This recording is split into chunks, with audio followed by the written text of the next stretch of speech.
자, 바로 한번 시작해 볼까요?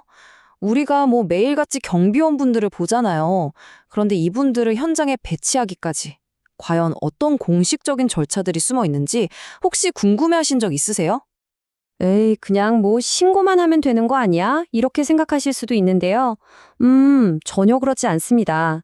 법을 들여다보면요. 특히 이게 좀 중요하다 싶은 시설에는 아주 구체적이고 또 상세한 절차를 딱 정해놓고 있어요.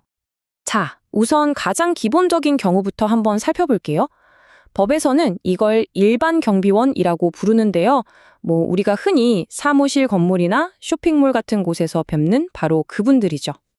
이 경비업법을 보면요. 가장 핵심이 되는 기준이 바로 배치 기간입니다. 그러니까 20일이 안 되는 짧은 기간은 좀 다른데 일단 20일 이상 경비원을 배치한다. 그러면 법에서 정한 공식 신고 절차를 반드시 따라야 하는 거죠. 자, 근데 여기서 진짜 흥미로운 게 뭐냐면요. 바로 이 시점입니다. 보세요. 일반 경비원은 일단 현장에 배치를 하고, 그러니까 일을 시작한 다음에 7일 안에 신고를 하면 된다는 거예요. 선조치 후보고 이런 느낌이죠. 그런데요, 만약에 그 장소가 그냥 일반 건물이 아니라 공항이라든지 발전소처럼 아주 민감한 곳이라면 어떨까요? 네, 바로 이 지점부터는 규칙이 완전히 달라집니다. 훨씬 더 엄격한 기준이 적용되거든요. 이제부터 특수경비원의 세계로 들어가 보겠습니다. 자, 그럼 이 특수경비원에게는 도대체 왜 이렇게까지 엄격한 기준을 적용하는지 한번 자세히 들여다보죠. 이분들은요, 말 그대로 국가의 가장 핵심적인 시설을 보호하는 막중한 책임을 지고 있습니다. 법이 이분들의 배치를 훨씬 더 신중하게 다룰 수밖에 없는 이유가 바로 여기에 있는 거죠. 자, 여기서 바로 첫 번째 아주 큰 차이점이 드러납니다. 일반 경비원은 배치 후에 신고했잖아요. 그런데 특수경비원은 업무를 시작하기도 전에 반드시 신고부터 마쳐야 한다는 겁니다. 근데 이게 단순히 시점만 다른 게 아니에요. 더 중요한 게 있습니다. 법을 보면요. 경비업체는 모든 특수경비원에 대해서 병력신고서 그리고 개인정보 이용동의서라는 걸 같이 내야 해요. 이게 뭘 의미하겠어요? 바로 이분들의 건강정보까지 사전에 확인하겠다는 거죠. 자, 그럼 여기서 가장 중요한 질문이 나오겠죠. 도대체 법은 왜 이 특정 업무에 한해서 경비원의 의료기록까지 들여다보려고 하는 걸까요? 그 해답은요. 이 중요한 자리에 대한 법적 결격 사유, 그리고 그걸 확인하는 절차 안에 숨어 있습니다. 이 절차를 보면요. 경찰에게 꽤 막강한 권한이 주어집니다. 일단 동의서를 받으면 그걸 근거로 국민건강보험공단 같은 곳에 치료 기록을 직접 조회할 수가 있고요.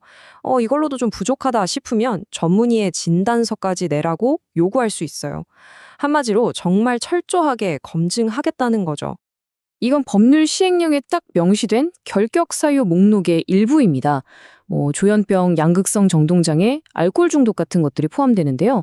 그러니까 특정 정신건강 문제나 혹은 약물 문제가 있는 분들이 이런 중차대한 경비 업무를 맡는 걸 사전에 방지하기 위한 그런 조항인 셈이죠. 여기서 우리가 꼭 짚고 넘어가야 할 점은 이게 차별을 하자는 게 아니라는 겁니다.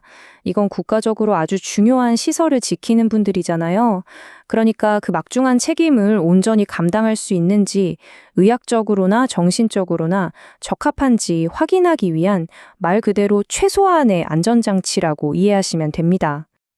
자, 그럼 경비원의 임무가 끝나면 어떻게 될까요? 이 시스템은요. 배치의 시작만 관리하는 게 아닙니다. 끝까지, 그러니까 배치 폐지 과정까지 아주 철저하게 기록하고 관리하도록 되어 있어요. 이 타임라인을 보시면 전체 과정이 한눈에 들어오죠. 특수경비원은 배치 전에 신고하고 일반 경비원은 배치 후 7일 안에 신고합니다. 그리고 임무가 끝나면요. 네, 종료에 상관없이 7일 이내에 배치 폐지 신고서를 딱 제출하면서 공식적인 기록을 마무리하게 되는 거죠. 물론 여기에도 좀 효율적인 예외 조항이 하나 있습니다.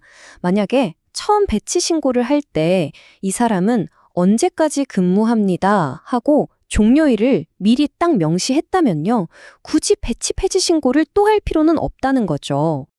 자, 그럼 이 모든 복잡해 보이는 서류 절차들이 과연 어떤 의미를 갖는 걸까요? 이건 그냥 귀찮은 행정 절차가 아닙니다. 이건 바로 책임의 시스템이라고 할 수 있어요. 모든 경비원의 배치가 특히 중요한 장소일수록 제대로 문서화되고 심사받고 또 나중에 추적까지 가능하도록 만드는 거죠. 결국 이 시스템이 뭘 하려는 건지 딱 보이죠.